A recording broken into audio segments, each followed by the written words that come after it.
नमस्कार, मी पद्मा रेसिपी मराठीमध्ये तुम्हा सर्वांचं खूप खूप स्वागत आहे।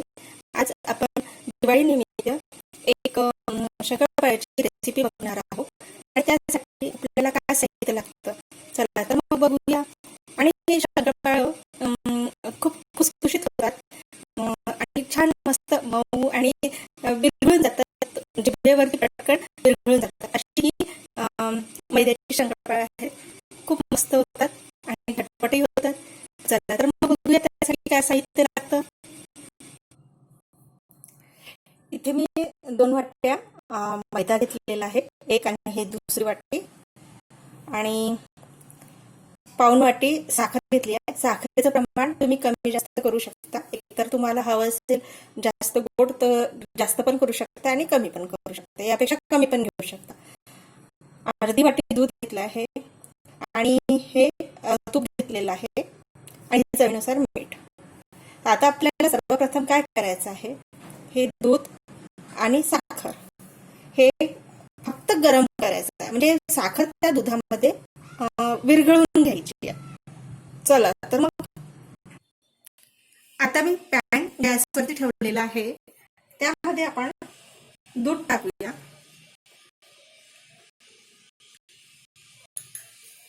त्याला गरम होऊ द्यायचं आहे, थोडं त्याला उकळी फुटू द्यायची आहे, फक्त गरम करून घ्यायचं आहे। आणि त्यामध्ये ही पिठी साखर टाकूया, फक्त आपल्याला ही साखर विरघळून घ्यायची आहे।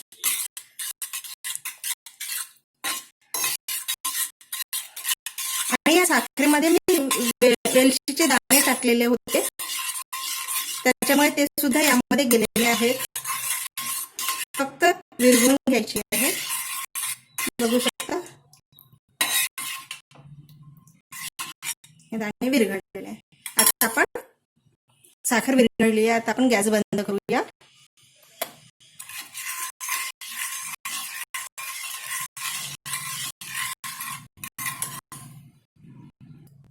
आता आपल्याला म्हणजे दूध आणि साखर हे तर वितळलेले आहेत, आता आपल्याला ह्या तुपाला मोहन बनवायचं आहे, तर याला छान गरम करूया, गरम करूया छान।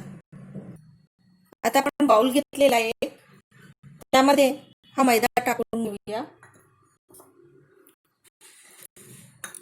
यामध्ये चवीनुसार मीठ, अगदी थोडं चिमूटभर मीठ टाकायचं असतं।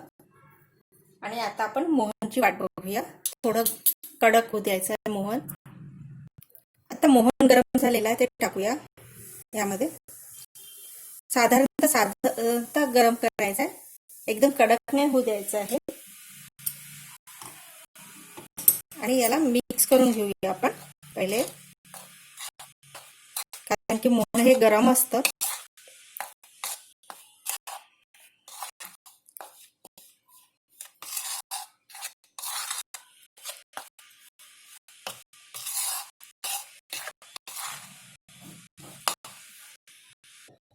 आता आपण हातानेच मिक्स करूया, ते गरम असल्यामुळे चम्मचने करायचं असतं, थोडं गरम आहे पण हातानेच मिक्स करूया।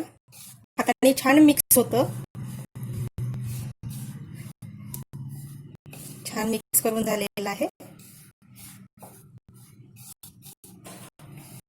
आता यामध्ये जे दूध आणि साखर आपण विरघळून घेतलं होतं ते टाकूया यामध्ये, थोडं थोडं करून टाकायचं, खूप नाही टाकायचं। आणि याचा छान एक स्मूथ गोळा बनवून घ्यायचा आहे।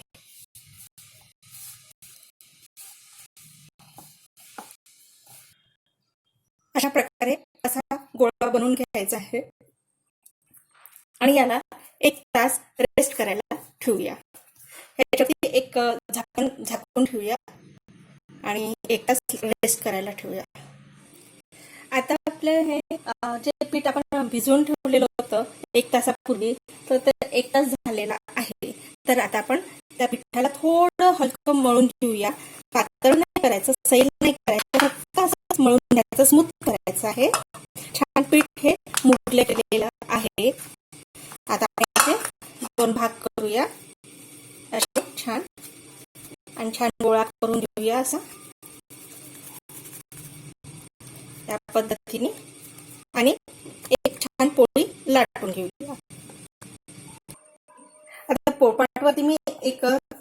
लाटी ठेवलेली आहे. आता याची आपण छान जाडसर पोळी लाटून घेऊया. छान जाडी पोळी लाटायची आहे.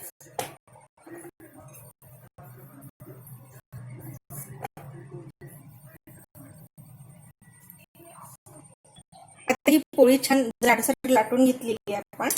आता आपण याचे साईडचा भाग काढून घेऊया, कारण की मी शंकरपाळी स्क्वेअर मध्ये करायचे आपल्याला, त्यामुळे दोन भाग काढून घेतले.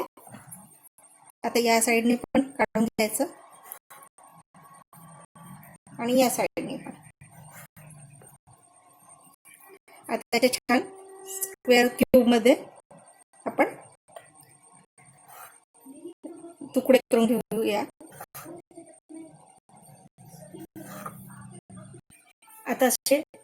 आता सरळ केले होते, आता आपण असे सरळ करायचे, म्हणजे ते क्यूब मध्ये येतात, स्क्वेअर मध्ये येतात.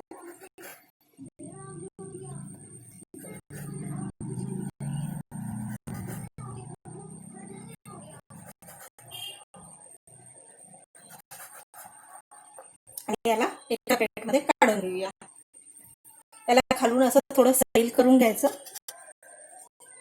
चाकूच्या सहाय्याने निघतात ते झटपट, आणि या प्लेटमध्ये काढून घ्यायचं.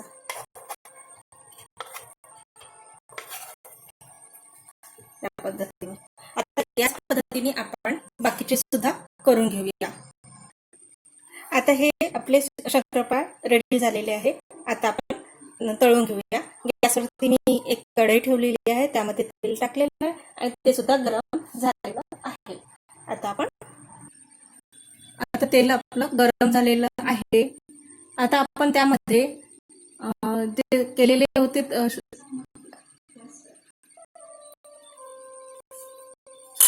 आता आपण शंकरपाळी टाकूया. आणि कधी पण तेल खूप गरम झालं की त्याला स्लो याच्यावरती थोडं थंड होऊ द्यायचं आणि नंतरच शंकरपाळी टाकायचे, नाहीतर ते आपले शंकरपाळी जळून जातील आणि वरचा भाग जो आहे तो खूप डार्क होऊन जाईल आणि आतलं शिजायचंच राहणार. त्यामुळे कधी पण त्याला थंड होऊ द्यायचं आणि नंतर शंकरपाळी टाकायचं. आणि स्लो याच्यावरती करायचे, स्लो ते मीडियम याच्यावरती. एकदम नाहीतर ते विरघळून जायचे तेलामध्ये, तर स्लो याच्यावरती करायचं. आणि स्लो याच्यावरती केल्यामुळे ते शंकरपाळी फुगतात छान, त्याला छान लेअर येते. आणि याला असं फिरवतच राहायचं, म्हणजे सर्व साईडनी छान फ्राय होतील. नाहीतर जर आपण टाकून असंच ठेवलं तर एका साईडने ते फ्राय होतील आणि त्याचा एका साईडने कलर डार्क होणार. त्यामुळे हे सर्व बाजूनी कलर येण्याकरता आपल्याला असं फिरवत राहावं लागणार आहे.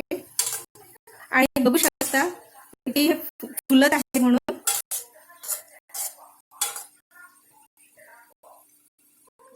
आता या शंकरपाळ्याला छान कलर आलेला आहे. आता आपण यांना काढून घेऊ शकतो. समजा तुम्हाला याच्यापेक्षा जास्त डार्क हवा असेल कलर तर करू शकता. आणि एका टिश्यू पेपरवरती याला काढून घ्यायचं.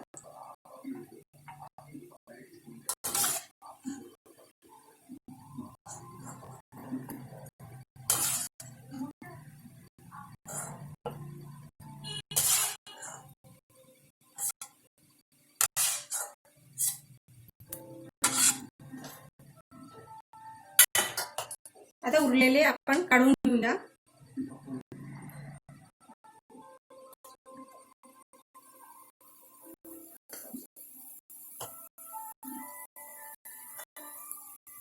छान मिक्स करायचं त्याच पद्धतीने आणि त्याला छान तेलामध्ये होऊ द्यायचं. अशा प्रकारे हे शंकरपाळी रेडी झालेले आहेत आणि मैद्याचे आहेत, पण त्यात काहीही ऍड केलेलं नाही आहे. आणि अशा प्रकारे या पद्धतीने मी करून बघितली आहे. तुम्ही पण करून बघा आणि रेसिपी आवडली तर लाईक करा, शेअर करा, सबस्क्राईब करा आणि सोबत बेल आयकॉन आहे त्याला सुद्धा क्लिक करायचं आहे बरं का. ते यासाठी की जेव्हा मी कुठली रेसिपी अपलोड करेल तर त्याचं नोटिफिकेशन मला लगेचच मिळेल. आणि वेळात वेळ काढून तुम्ही रेसिपी बघितली त्याबद्दल खूप खूप धन्यवाद. थँक्यू. बाय. पुन्हा भेटूया एका नव्या रेसिपी सोबत.